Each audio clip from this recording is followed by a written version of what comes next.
Hello reception, it's Miss McCarthy here. I'd like to share a story with you all today while you're keeping safe at home. Today's story is called The Gruffalo Child, and this is one of my favourite stories. The Gruffalo said that no Gruffalo should ever set foot in the deep, dark wood. Why not? Why not? Because if you do, the big bad mouse will be after you. I met him once, said the Gruffalo. I met him a long, long time ago. What does he look like? Tell us, Dad. Is he terribly big and terribly bad?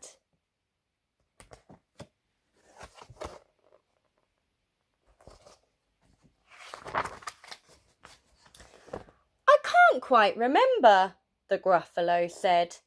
Then he thought for a minute and scratched his head.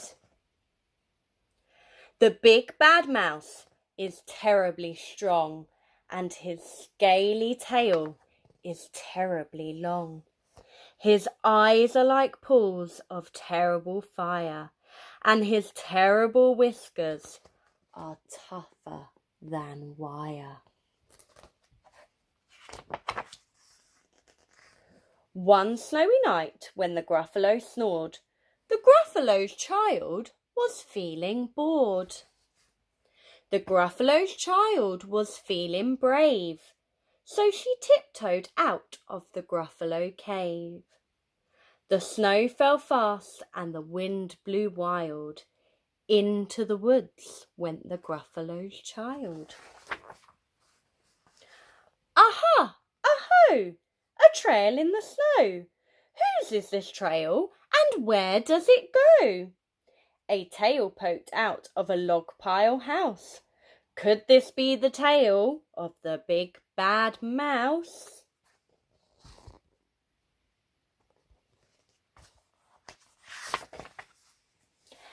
Out slid the creature. His eyes were small, and he didn't have whiskers, no, none at all. You're not the mouse. Not I, said the snake. He's down by the lake, eating Gruffalo cake. The snow fell fast and the wind blew wild. I'm not scared, said the Gruffalo's child. Aha! Aho! Marks in the snow. Whose are these claw marks? Where do they go? Two eyes gleamed out of a treetop house. Could these be the eyes of the big bad mouse?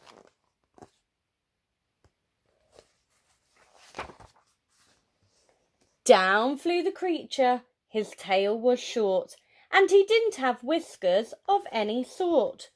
You're not the mouse.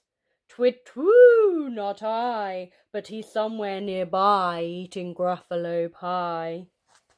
The snow fell fast and the wind blew wild. I'm not scared, said the Gruffalo's child. Aha! Aho! A track in the snow. Whose is this track, and where does it go? Whiskers at last, and an underground house. Could this be the home of the big bad mouse?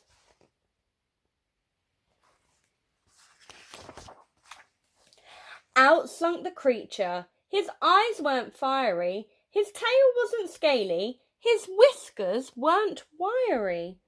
You're not the mouse. Oh no, not me. He's under a tree, drinking Gruffalo tea. It's all a trick, said the Gruffalo's child, as she sat on a stump where the snow lay piled. I don't believe in the big bad mouse. But here comes a little one out of his house, not big, not bad, but a mouse at least. You'll taste good as a midnight feast. Wait, said the mouse. Before you eat, there's a friend friend of mine that you ought to meet. If you let me hop onto a hazel twig, I'll beckon my friend, so bad and big. The Gruffalo's child unclenched her fist.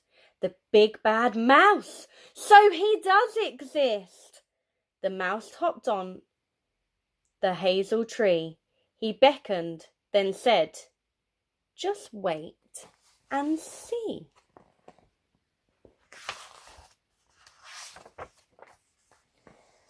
Out came the moon. It was bright and round. A terrible shadow fell on to the ground. Who is this creature, so big, bad and strong? His tail and his whiskers are terribly long.